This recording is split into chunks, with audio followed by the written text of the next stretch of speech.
Hello భోజన ప్రియులారా, ఎలా ఉన్నారు? అందరూ బాగున్నారండి. ఈరోజు మనం చేసుకునే వెరైటీ ఏంటంటే ఎండాకాలంలో చింతచిగురు బాగా దొరుకుతుంది. దాంట్లో ఉల్లి రొయ్య వేసుకొని చేసుకుంటున్నాం అండి. ముందుగా ఉల్లిగడ్డలు కట్ చేసుకొని చిగురుని బాగా కడిగేసుకొని ఎండు రొయ్యల్ని తలకాయలు గిల్లేసుకొని కళాయిలో చేసుకుందాం. బాగా చేసుకున్నాక ఎర్రగా మళ్ళీ దించేసుకొని రొయ్యల్ని బాగా కడిగేసుకోండి. కడిగేసుకున్న తర్వాత ఒక పెనాన్ని నూనె వేసుకొని దాంట్లో తాలింపు గింజలు వేసుకోండి, ఉల్లిగడ్డలు వేసుకోండి, తర్వాత పసుపు వేసుకోండి. పసుపు వేసుకున్న తర్వాత అటు ఇటు తిప్పేసి ఒక 5 నిమిషాలు ఎర్రగా కాలనియండి. కాలిన తర్వాత ఎండు రొయ్యలు వేసేసుకోండి.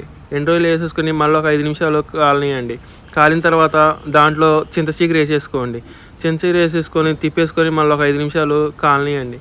కాలిన తర్వాత 5 నిమిషాల తర్వాత ఎల్లిపాయ కారం వేసేసుకోండి. ఎల్లిపాయ కారం వేసుకొని మళ్ళీ ఒక 5 నిమిషాలు మూత పెట్టేసేయండి. 5 నిమిషాల తర్వాత మన చింతచిగురు ఉల్లిరొయ్య కర్రీ రెడీ అయిపోయిందండి. దీన్ని వేడివేడి అన్నంలో సర్వ్ చేసుకొని తింటుంటే ఉంటుంది, మామూలుగా ఉండదండి. నోరు ఊరిపోతుంది. ఎలా ఉందో మీరు కామెంట్ చేయండి, ఛానల్ సబ్స్క్రైబ్ చేయండి.